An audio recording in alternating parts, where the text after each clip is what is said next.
For women wanting to get pregnant, it's not always easy. This week is actually National Infertility Awareness Week. It's a campaign putting the spotlight on infertility, a topic that still faces stigma. And today we're here to show you why that shouldn't be. Please welcome back Dr. Carolina Sueldo, who's letting us know about all the resources available to couples who are trying to conceive. Doctor, thank you for being here. And you were on yesterday as well, of course. And this is a hard topic for many people, but one of the messages you want to get out there is you're not alone, and this is more common. How many couples struggle with this? Yeah, this is a very, very common problem. We actually know, based on CDC statistics, that 1 in 8 couples in the U.S. suffer from infertility. There was over 1 million new patient visits last year alone, and really it's something that's becoming more and more prevalent, whether it's because people are seeking more care or delaying childbearing, or because we're just talking about it more now. You know, National Infertility Awareness Week, it's something that we at Women's Specialty Infertility Center are passionate about. We have several events going on this week on our end, doing the segments with you all, trying to spread awareness. We're doing a med watch as well with Connie about fertility preservation. We're actually hosting an open house tomorrow night for anyone. It's open to the community. We're opening our doors, seeing what a fertility practice looks like. And we actually just got word we're going to have a photographer there from Capture Life Events offering complimentary sessions to anyone who comes, just as part of that self-care and bringing that support from the community to those patients. And probably just talking about it, and as you said, kind of making it more common to talk about. And there are so many new processes. This is very interesting, the new science to help people.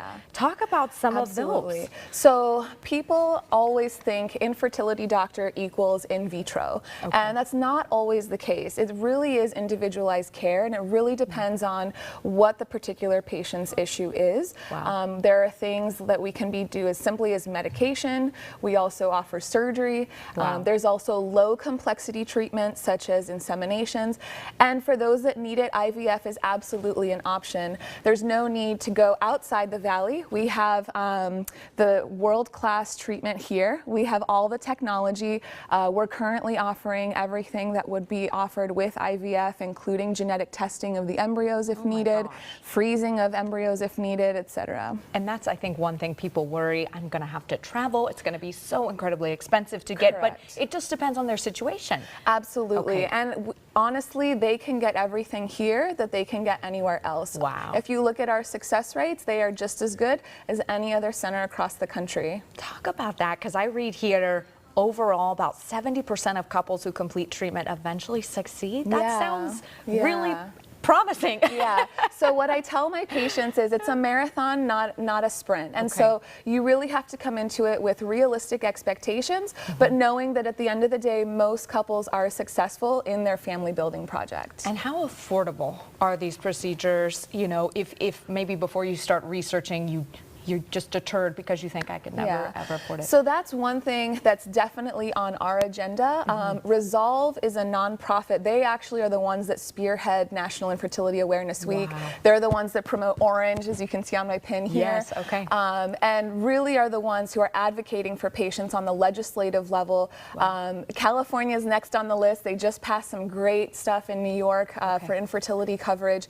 And what I would tell patients is at least come in for the consultation. At least come in and have that conversation with your provider and determine what is right for you. And then we can talk about costs. Kind of like you just got to know what your situation is before you because everyone's situation is so different. And that's, if people want to get the consultation, they want to reach out to you, how can they do that?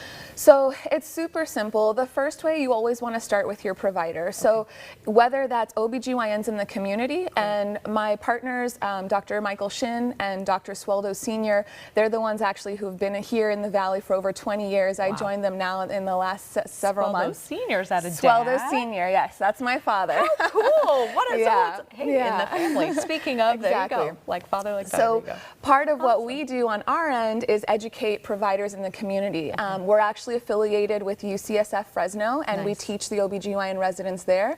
And we're permanently giving talks and whatnot to the community. Now on the patient side, absolutely reaching out to our office, whether that's through a referral with their primary care provider or their OBGYN, or calling the office directly. We have several patients who self-refer.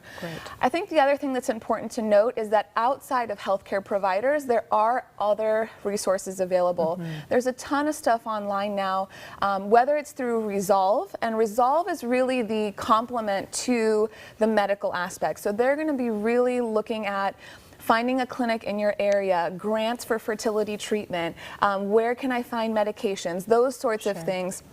And then on the medical side, the American Society of Reproductive Medicine also has a whole patient portal on medical facts that you know is going to be vetted information. The running joke in the medical community is Dr. Google. And so if you're going to go on Dr. Google, at least ASRM, go to the right site. Exactly. Because you can get stuck on some terrifying you know, diagnosis for yourself, right? Exactly. So the information on that website, you know, at least it's been checked and it's put out by the healthcare community, the society. I love that. And we will share all your social media for people to contact you. We'll share that on our website, on our social media. Dr. Sueldo, thank you so much for being here with us. This is a great topic, and I'm so glad we could talk about it. Thank you so much. Thank you. As always, we look forward to chatting again. And